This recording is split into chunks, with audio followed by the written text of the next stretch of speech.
Respiratory system आप लोगों का चल रहा था, आप लोग फिजियोलॉजी ऑफ रेस्पिरेटरी सिस्टम पढ़ रहे थे। अब बात करते हैं हम लोग, आप लोगों ने देखो एयर एक्सचेंज पढ़ा, ब्रीदिंग पढ़ा, आप लोगों ने रेस्पिरेशन पढ़ा, मतलब gas transportation.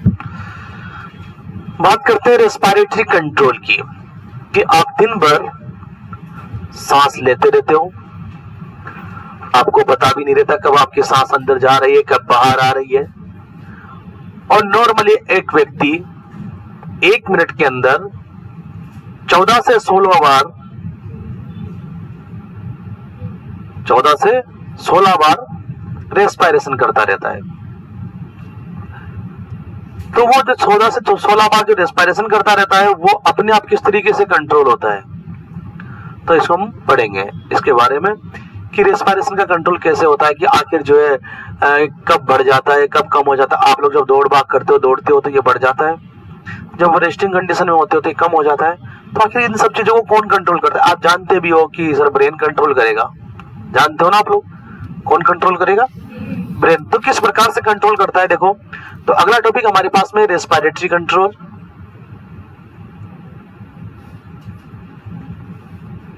Respiratory control,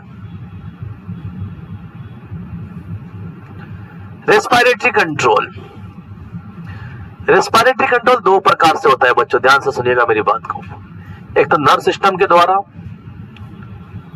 neuronal control, और एक आपके ब्लड में जो कार्बन डाइऑक्साइड प्रेजेंट होती है उसकी वजह से। अभी आप देखिएगा पूरा समझ जाएंगे।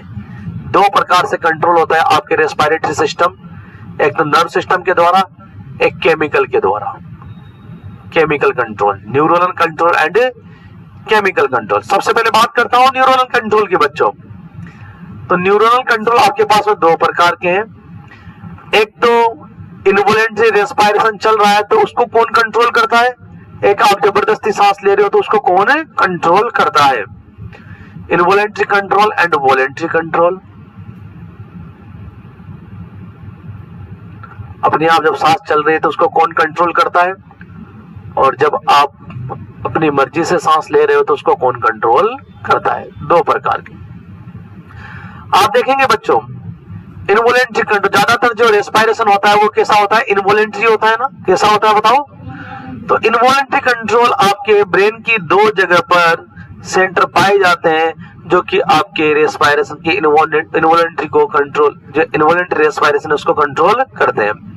आपको पता है कि ब्रेन का कौन सा पार्ट है जहां पर रेस्पिरेटरी सेंटर पाया जाता है? Medulla oblongata. एक तो आपके पास में मेडुला ऑब्लोंगेटा है, दूसरा क्या आपके पास में बताओ बच्चों? पोन्स में पाया जाता है, बताया था मैंने, पोन्स।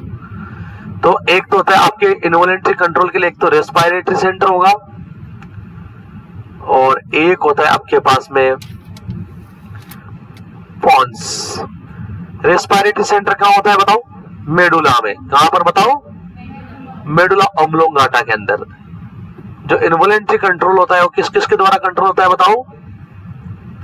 मेडुला ऑब्लोंगेटा, और मेडुला ऑब्लोंगेटा में क्या पाया जाता है बताओ? Respiratory centre. यहां पे मेडुला ऑब्लोंगेटा लिख लो आप। मेडुला ऑब्लोंगेटा और पोन्स 2 जगह पर आपके सेंटर पाए जाते हैं जो कि इनवॉलेंटरी कंट्रोल करते हैं। तो मेडुला ऑब्लोंगेटा में क्या पाया जाता है बताओ? Respiratory centre. क्या पाया जाता है बच्चों? आपको पता ही है रेस्पिरेटरी सेंटर में आपके 2 पार्ट होते हैं, कौन कौन से बताओ? Inspiratory centre and inspiratory centre. तो आपको पता है नर्व स्टिमुलेशन भेजता है इंस्पायरेशन के लिए, जबकि एक्सपायरेटरी सेंटर रोक देता है, नर्व स्टिमुलेशन को रोक देता है। कल आपने पढ़ा था इसके बारे में।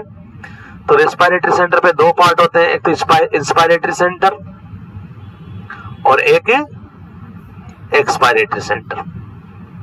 क्लियर है आपके माइंड के अंदर? पोन्स में भी 2 पार्ट होते हैं बच्चों जो कि आपके रेस्पिरेशन को कंट्रोल करते हैं। कौन कौन से 2 पार्ट? एक न्यूमोटैक्सिक सेंटर, एक एपनिस्टिक सेंटर। एपनिस्टिक सेंटर,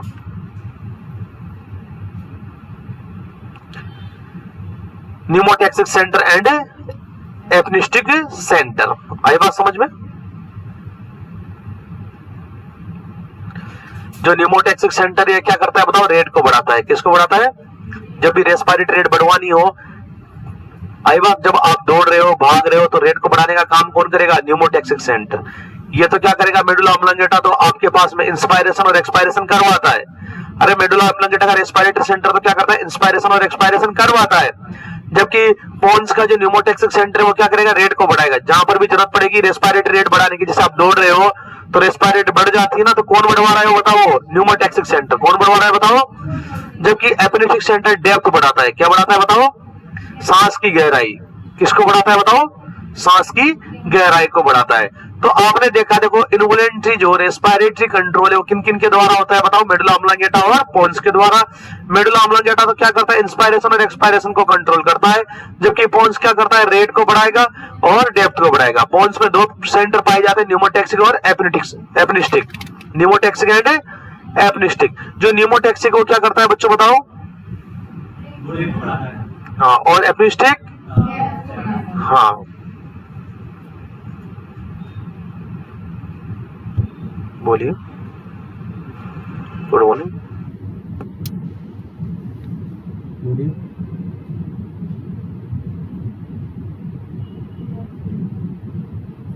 नहीं, तो आपके पास में जो रेस्पिरेटरी कंट्रोल है उसमें दो प्रकार के रेस्पिरेटरी कंट्रोल है, एक तो न्यूरोनल, एक केमिकल। न्यूरल के अंदर भी आपके पास में इन्वोलेंट्री कंट्रोल कैसे होता है और वोलेंट्री कंट्रोल कैसे होता है। इन्वोलेंट्री के लिए तो दो जगह फिक्स है, एक तो मेडुला ऑब्लोंगेटा, एक पोन्स। अरे इन्वोलेंट्री के लिए दो जगह फिक्स है, कौन कौन से बताओ? मेडुला ऑब्लोंगेटा तो क्या करता है? रेस्पिरेटरी सेंटर होता है, वहां पे वो इंस्पायरेशन एक्सपायरेशन को कंट्रोल करता है। जबकि पोन्स क्या करता है? आपके रेट और डेप्थ को बढ़ाता है। पोन्स के अंदर रेट बढ़ाने का काम किसका बताओ? न्यूमोटैक्सिक सेंटर का। और डेप्थ बढ़ाने का काम किसका? एपनिस्टिक सेंटर का। बात करते हैं, देखो वोलेंट्री रेस्पिरेटरी कंट्रोल। आपसे पूछा जाए, वोलेंट्री तो आप जानते हो ना, आप जबरदस्ती में सांस ले रहे हो, देखो दिखाने के लिए, तो ये मैसेज कहां से आ रहे हैं? जबरदस्ती सांस वाले। ये मैसेज कहां से? ये मेडुला ऑब्लोंगेटा पोन्स से तो नहीं आ रहे। मेडुला ऑब्लोंगेटा पोन्स से आते तो अपने आप होते। क्या होते बताओ?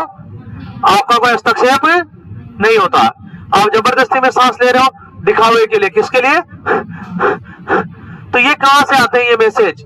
ये आपके दिखावे के या जबरदस्ती जो सांस ले रहे हो आप, इनके मैसेज कहां से आते हैं ब्रेन में? तो आप देखेंगे वोलेंट्री कंट्रोल सेरेब्रल कॉर्टेक्स करता है। कौन करता है बताओ? कौन करता है बताओ? Cerebral cortex. नाम सुना है ना आप लोगों ने? सेरेब्रल के दो पार्ट होते हैं सेरेब्रम के, एक तो कॉर्टेक्स है, कि मेडुला। जो सेरेब्रल कॉर्टेक्स है वहां से आ रहे हैं ये मैसेज। जो आप जबरदस्ती में सांस ले रहे हो, जो आप अपने मन से इच्छा से सांस ले रहे हो, उसके मैसेज कहां से आते हैं बताओ? सेरेब्रल कॉर्टेक्स से। जबकि अपने आप जो सांस चल रही है आपके, उनके मैसेज कहां से आते हैं? मेडुला ऑब्लोंगेटा से। कहां से? और अपने आप आपकी सांस जो बढ़ रही है या अपने आप आपकी सांस की गहराई बढ़ रही है, उसके मैसेज कहां से आते हैं? पोन्स से आते हैं। बच्चों कहां से आते हैं बताओ? समझ गए बात को? समझे बात को? तो बच्चों ये न्यूरोनल कंट्रोल था आपका। क्या था बताओ? बात करता हूं केमिकल कंट्रोल की। किसकी बात करता हूं बताओ? देखिए केमिकल कंट्रोल की बात करते हैं हम लोग। केमिकल कंट्रोल, इसमें क्या होता है बच्चों? ध्यान से समझिएगा, यहां पर बहुत इंपॉर्टेंट बात। केमिकल कंट्रोल के अंदर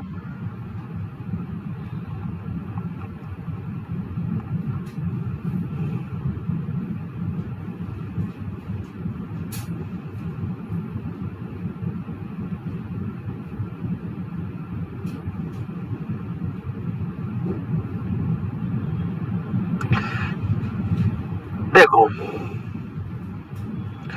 केमिकल कंट्रोल में बहुत जरूरी है समझना इसको, और बहुत इंपॉर्टेंट है। सामने देखिएगा, अभी आप तुरंत समझ जाओगे। पहले बच्चों इधर देखिए, न्यूरोनल कंट्रोल समझ गए रेस्पिरेटरी सिस्टम का, कि रेस्पिरेटरी सिस्टम का नर्व के द्वारा कैसे कंट्रोल होता है। नर्व के द्वारा कैसे कंट्रोल देख लिया आप लोगों ने। अब देखो केमिकल के द्वारा कैसे कंट्रोल होता है। आप देखिए, पहले इस चीज को समझने के लिए मैं हेडिंग लगा रहा हूं, chemical control of respiratory system. Chemical control of respiratory system.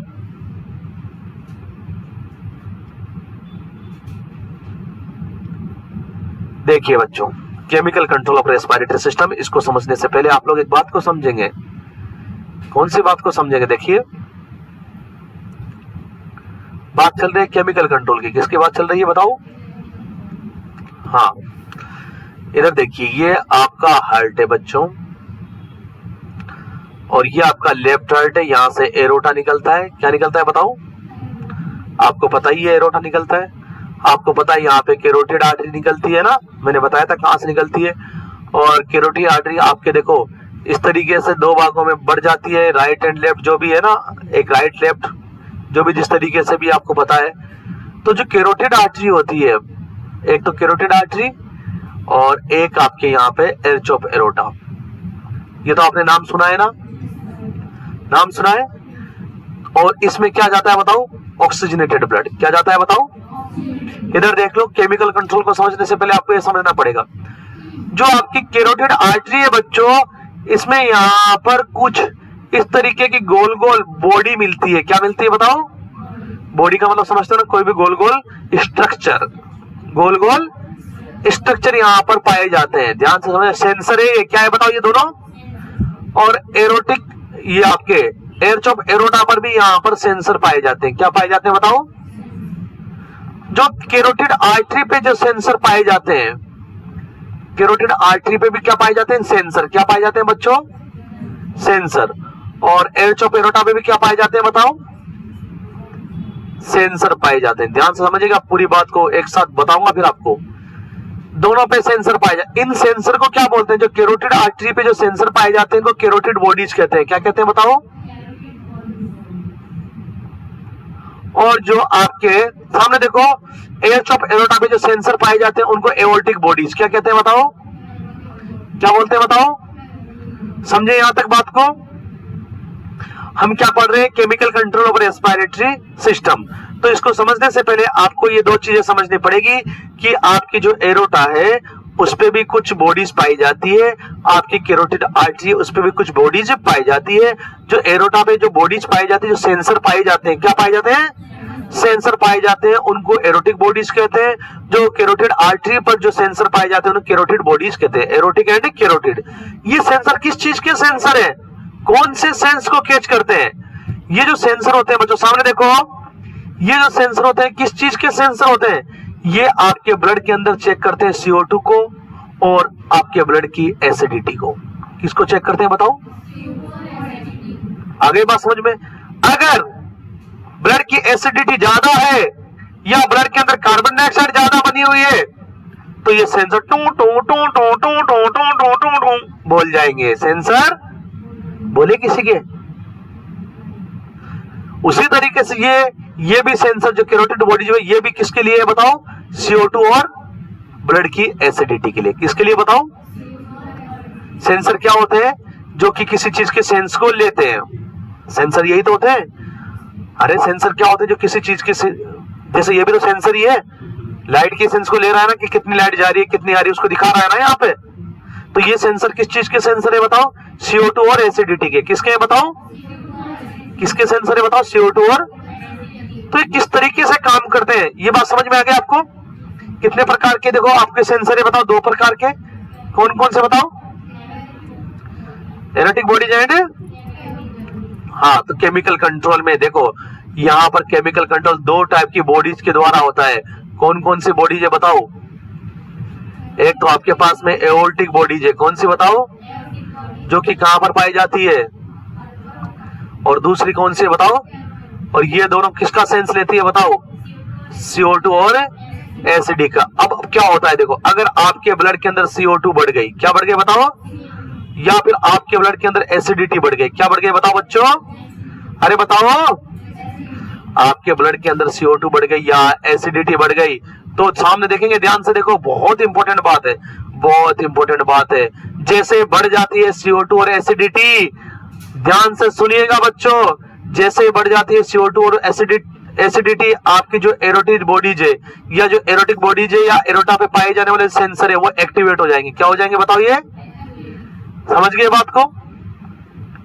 जो एरोटा पे पाए जाने वाले सेंसर कब एक्टिवेट होते हैं? जब CO2 बढ़ जाती है और एसिडिटी बढ़ जाती है, तो ये एक्टिवेट हो जाएंगे। और एरोटा के सेंसर एक्टिवेट होने के बाद, एरोटा के सेंसर एक्टिवेट होने के बाद वेगस नर्व के द्वारा, किसके द्वारा? ये जो एक्टिवेशन के जो स्टिमुलेशन है वेगस नर्व के द्वारा, किसके द्वारा बताओ बच्चों? ब्रेन में जाएंगे। कहां जाएंगे बताओ? अरे कहां जाएंगे बताओ?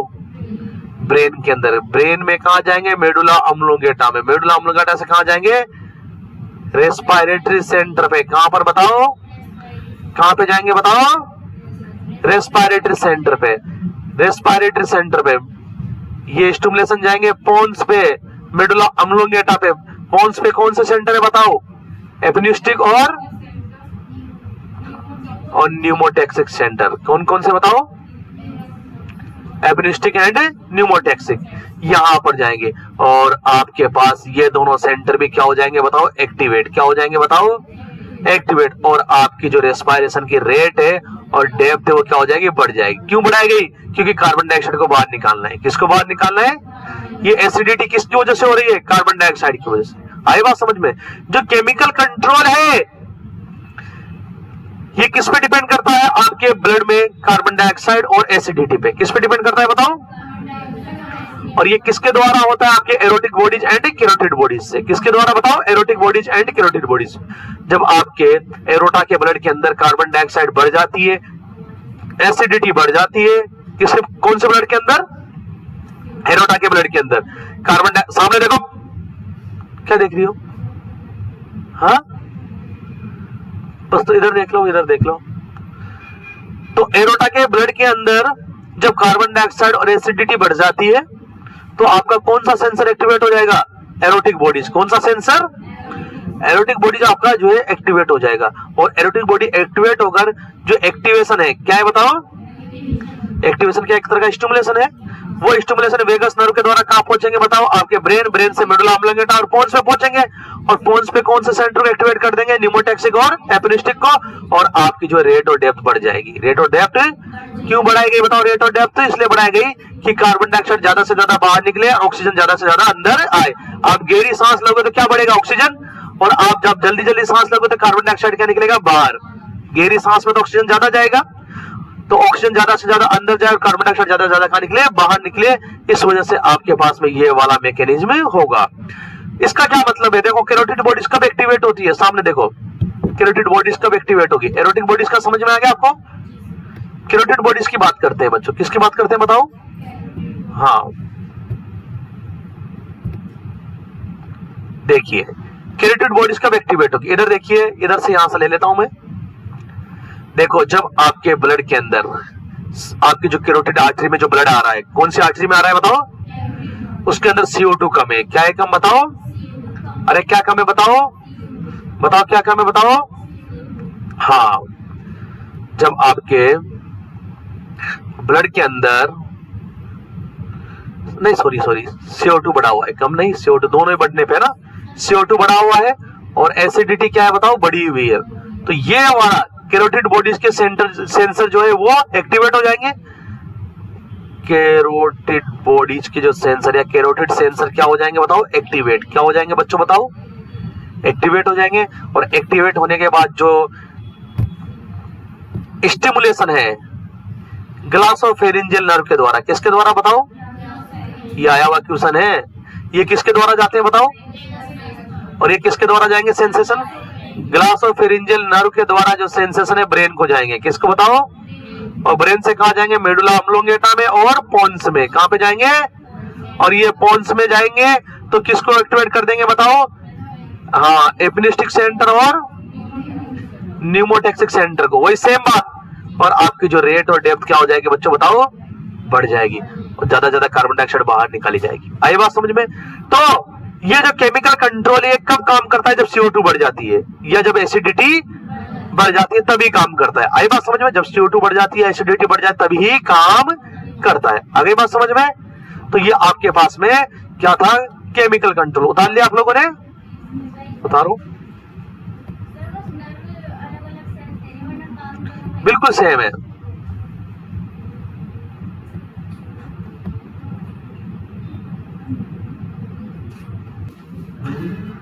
हाँ, इंपॉर्टेंट बात ये है, एक क्वेश्चन यहाँ पे बनता है कि रेस्पिरेटरी सेंटर को कौन सी गैस स्टिमुलेट करती है? या रेस्पिरेटरी सेंटर स्टिमुलेशन गैस कौन सी है? रेस्पिरेटरी सेंटर यह रेस्पिरेटरी स्टिमुलेशन गैस कौन सी है?